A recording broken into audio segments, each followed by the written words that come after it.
endings. That is why we're here today.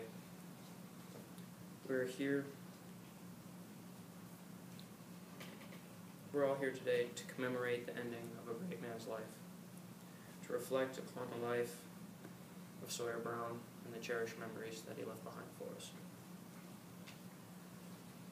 For I know as one of Sawyer's closest friends that I will cherish them as long as I live.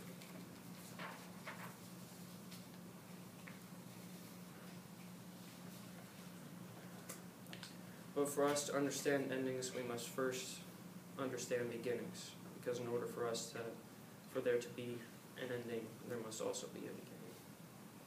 That takes us back to May 2nd, 1995, the day Sawyer was born in Dowagiac, Michigan.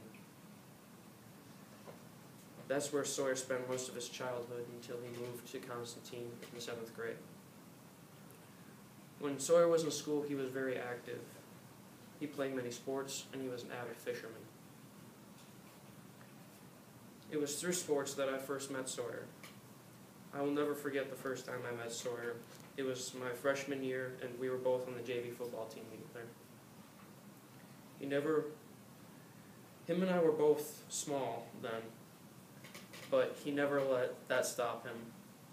Every time he did anything, he gave his best, and he never gave up. He never let his size define him in anything, because despite his smaller stature, he had a bigger heart than anyone I have ever known. I remember the first time we met very well. I was being picked on because I was also small as well. But then Sawyer came in, like the rising sun purging the land of darkness, standing up for me when I couldn't even stand up for myself. That's the type of man Sawyer Brown was. He always stood up for what was right. It deeply saddens me to know that Sawyer's gone. Sawyer was like a brother to me. He always was there and always dependable.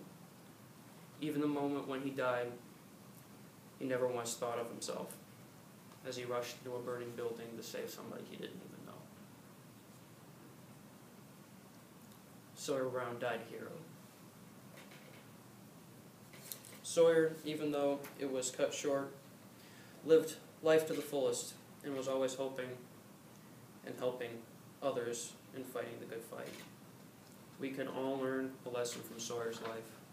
Sawyer Brown was a very kind and considerate and caring man, and the world is a lesser place without him.